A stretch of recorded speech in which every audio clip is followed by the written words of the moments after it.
Hey, it's Justin with Opting Out of Normal. This RV life certainly isn't always sunshine and rainbows. I just want to talk to you a little bit about one of the mountains we just had to recently climb. So come along, stay tuned, hang out till the end. We'll tell you how it all worked out.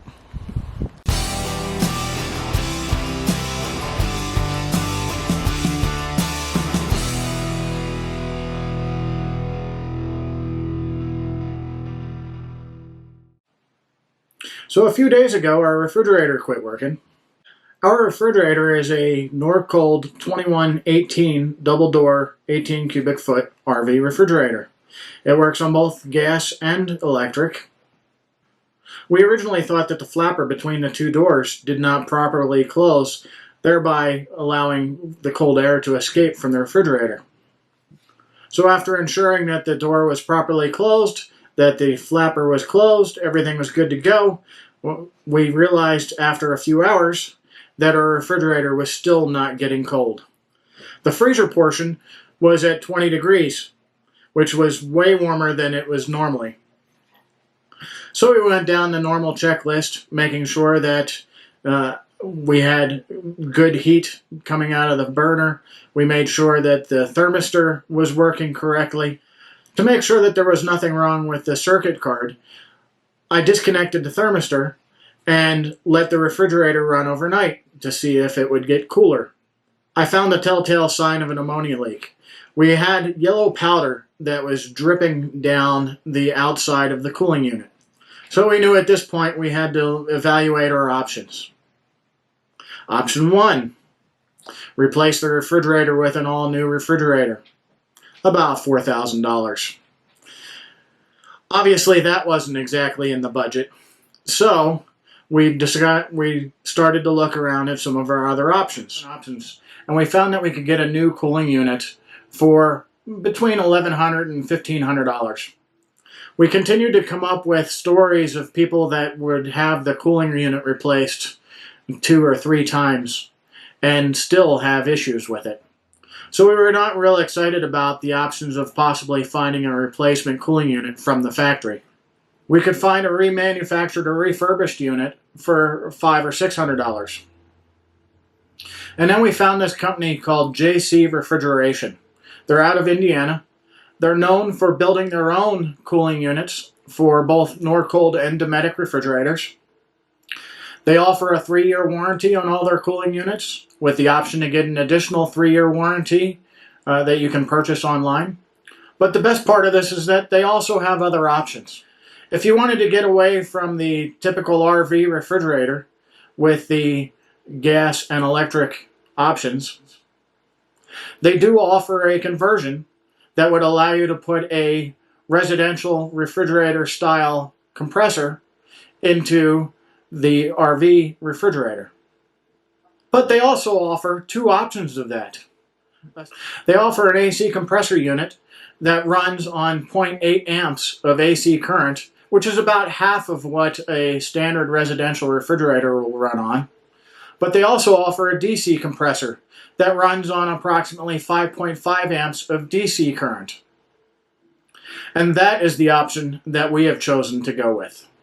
The DC option for us would make better sense because we already have the large Battleborn battery bank, and we wouldn't have to deal with the conversion from DC back to AC power. I'm going to go ahead and show you how we went and took it apart, removed it from its housing, and going to go ahead and replace the cooling unit on the back of the refrigerator. If you have any questions about the procedures, go ahead and post below. So the first thing you want to do is you want to remove the trim from both the top and the bottom of the refrigerator. Both pieces are just held on by standard pop-in trim clips. If you work your flat tip screwdriver in behind it, working slowly, you can pop it out. Each piece has 4 clips. Once you have these trim pieces out of the way, you'll have access to the screws holding the refrigerator in place. The next step is going to be to remove the doors. To get access to the hinges, simply pop the corner pieces off on the middle hinges. This can be done by yourself, but a second set of hands would be helpful.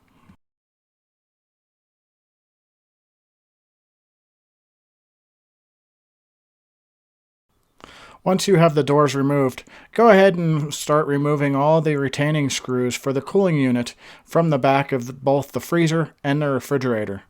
You can go ahead and get rid of the bolts, but hold on to the washers.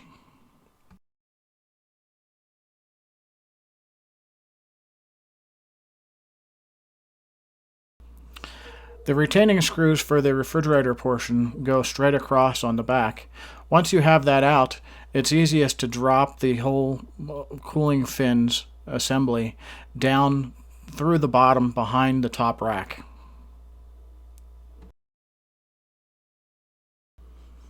On the back of the cooling fin assembly, you can still see the thermal paste that was used to transfer the heat from the refrigerator back to the coolant.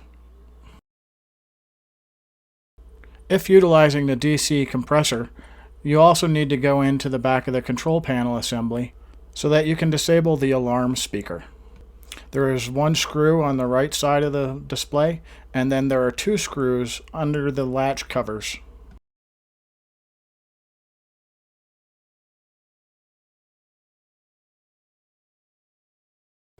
Once you get the display off, go ahead and remove the speaker assembly cover and then pop out the foil speaker assembly inside. With using the DC compressor, you will get a no AC alarm. The next step is to go ahead and remove the top vent cover from the back of the refrigerator assembly. On my Grand Design, there was a piece of sheet metal that needed to be removed from above the refrigerator, and then there was a piece of insulation that was also pulled out. There was not much in there. I could now see where I was getting a whistling when the wind blew heavy. Then going into the bottom access vent cover, go ahead and remove the retaining screws holding the refrigerator in place. I also want to point out that I had previously removed the fuel supply from the refrigerator and used a cap to plug the T.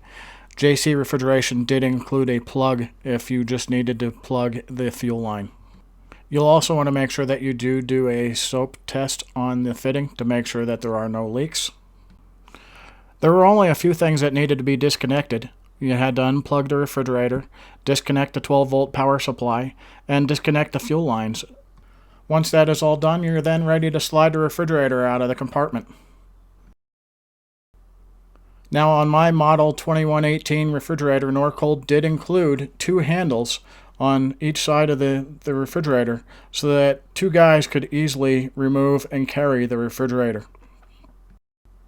We were able to carry the refrigerator into our living room area and lay it on its face so that we could then work on the cooling unit. Once we had it laid down, you could clearly see where the ammonia mixture was leaking out of the cooling unit. At this point, we went outside to unbox the new unit. We wanted to see exactly what we were going to be up against and what was going to have to be removed for the old cooling unit. Everything that we needed for the installation of the cooling unit was included in the package. We went ahead and stood it up and leaned it against the trailer. We then started at the top of the cooling unit on the refrigerator and worked our way down, removing all of the pieces that needed to come off so that we could then successfully remove the cooling unit. There were extra fans that were mounted to the back of the refrigerator to help with cooling. We also had to go in and cut the old tape sealing the old cooling unit to the refrigerator. By pulling up on the cooling tubes on the left-hand side, you could separate the cooling unit from the refrigerator. We then had to make sure that all the wires were disconnected from the control assembly from the cooling unit.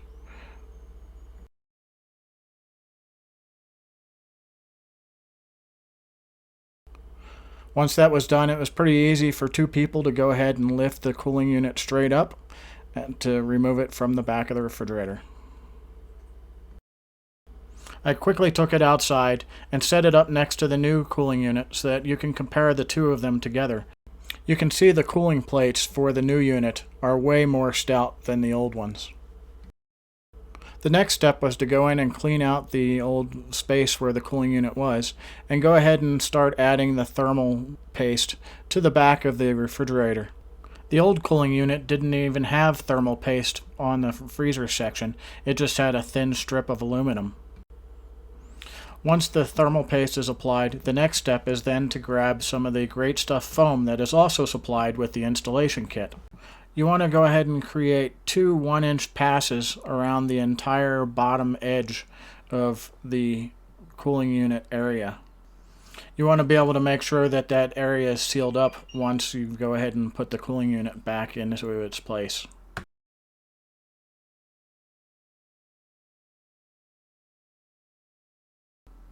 Once you get the foam installed in place, you then want to try to get the cooling unit set in place as quickly as possible so that when you go and tighten up the retaining screws on the cooling unit, that it still has the ability to compress that foam as required. Because the new cooling unit seemed like it was not an exact fit compared to the old cooling unit, we went and got it in there the best we could and then added 2 screws to it just to hold it in place so that we could stand it up and get access to inside the freezer.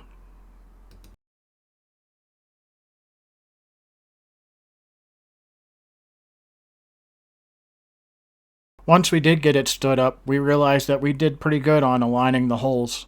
You also want to make sure that you are using the supplied self-tappers. I also used this time to go ahead and put the thermal mastic paste onto the cooling fin assembly and get that mounted into the refrigerator. Normally the recommendation is that if the old thermal paste is old and hard, go ahead and clean it off, but mine was still rather pliable, so I just left it on and added additional. I then went and added the remainder of the screws to the back of the refrigerator. I was able to identify a spot just left of the compressor where I was able to mount the control box. Following the wire guide supplied from JC Refrigeration, I was able to go ahead and make the proper connections in the control box. I then filled in any gaps around the cooling unit with the foam and then covered with the supplied aluminum tape. After that, it was just a matter of getting the refrigerator placed back into the spot, getting it anchored into place, and then getting the doors hung. I was able to go ahead and take advantage of the situation and fix the issue with the flap valve not being able to close properly by adding a washer onto the bottom hinge pin. I let the refrigerator sit overnight before I turned it on. After I turned it on, 24 hours later I came back and these were the temperatures that I saw. So the installation's done and we've had the cooling unit for about 2 weeks. So we wanted to include an update, or at least let you know how things were going after the fact, so that maybe it'll help you evaluate what your next move is going to be when your Norcold refrigerator decides to quit working. We've already had a few questions about the system that we decided to go with, so we figured we'd share some of them with you, and so that we can get them answered now. So the first question is, why didn't we go with a residential refrigerator? Which was something that we were thinking about when we were first looking at all of our options. When we first realized that the Norcold refrigerator was going to be $4,000 to replace the whole refrigerator, we started looking at all of our options to include going with a residential refrigerator. One of the things that we were looking at was the retrofit in order to put that residential refrigerator into the slide of our fifth wheel. We would have had to retrim the entire inside of the refrigerator area, and we would have had to patch holes on the outside of our trailer where the vents are currently for the Norcold refrigerator that we have. So what else were we asked? We also were asked, why did we go with an HVAC compressor versus absorption refrigeration? Some of the things that we debated when it came down to sticking with the Norcold refrigerator chassis and just replacing the cooling unit was the difference between a standard HVAC compressor and the absorption gas, or your typical gas electric refrigerator. Well, there's a couple of reasons that we went with the HVAC compressor over the gas absorption. I know you, Stacy, has always been a little nervous about the fire hazards, or the potential fire hazards. Because the absorption refrigerators do tend to be related to a lot of camper fires or a lot of RV fires. It's always been a concern. So going with a standard HVAC compressor has allowed us to eliminate that issue. Because of the solar system that we have installed in our trailer and our large battery bank of Battle-Born batteries, we tend to have a little bit of extra power that we can utilize for things such as the refrigerator. Prior to replacing the cooling unit on our refrigerator, if you follow along on our channel, you would have seen that I created a switch that allows us to transfer the refrigerator from gas over to electric, over to AC power, because there were times when we had that much power that we could use the solar to power our refrigerator. So with us already doing that and having the abundance of power, we decided that because of the safety combined with the extra power that we had, we would go ahead and get the standard HVAC compressor. So that leads me to the next question. How are our batteries keeping up? The batteries are doing really well. Our compressor, they offer, as I said in the video, they do offer an AC powered compressor and a DC powered compressor. We chose to go with the DC powered compressor because there's no point in us changing from DC power to AC power to be able to run the refrigerator compressor. So it comes straight from the battery bank. With the fans and the compressor running, I'm seeing about a 6 amp draw when it is cycling. When you look at it over a 24-hour period, you're looking at just over 100 amps. It's not a huge impact on the way that we were living to begin with. And the last question that we came up with is there any other tips or tricks about the installation? Something to keep in mind is that when you are running off of the DC compressor, it is highly recommended that you use a minimum 12 gauge wire to supply power to your compressor. I ended up using 10 gauge that I had left over from my solar install, so it worked out better. But you do want to make sure that you have heavy gauge wire. What we noticed with our trailer is that the circuit that powered our Norcold refrigerator, or the 12 volt circuit, comes from the fuse panel, comes all the way to the back of the trailer where it enters the slide, and then travels all the way up the slide to the refrigerator. So what you're basically looking at is a run of 50 to 60 feet of approximately 14 gauge wire. The voltage drops through that wire were so great that the compressor would not run. So I ran a direct wire from my battery bank bus bars directly out to the slide and up to the refrigerator so that I get really good current flow going to the compressor. One last one. Is our ice cream frozen? Dun dun dun. Yes. Our So frozen, we're having a hard time scooping it out. Our refrigerator has been working really well. We're seeing temps. We've seen temps as low as negative 11 degrees in the freezer. The refrigerator, we have to monitor the refrigerator a little bit to make sure that it doesn't get too cold. But over the last week, now that we've gotten it set properly with the cycling times, so our refrigerator is fluctuating anywhere from 32 to 33 degrees all the way up to 38 degrees. And then our freezer is going anywhere from negative 4 degrees all the way up to positive 4 degrees, which is still plenty cold enough to keep ice cream frozen. Yes. Very nice. We would definitely like to make another shout out to the people at JC Refrigeration. We were definitely in a bind. The total experience cost us a couple $100 in lost food, and we went approximately just over a week without a refrigerator. They expedited the shipping shipping is $175 currently. If it's going to be shipped to your house, it's $225. What we ended up doing was we found a moving and storage company in the local town where we were, and they received it for us.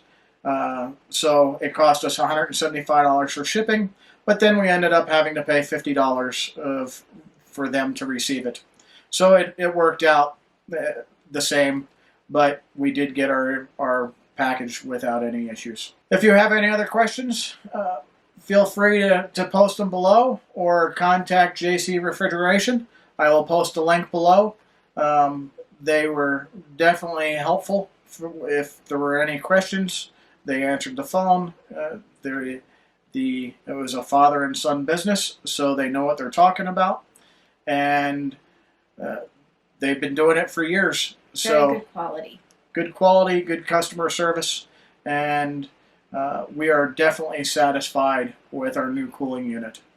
So if you like what you see, go ahead and hit subscribe. If this is your first time checking us out, go ahead and check out some of our other videos to help you full-time boondocking. Give us a like, give us a thumbs up, and let us know what you think. Bye.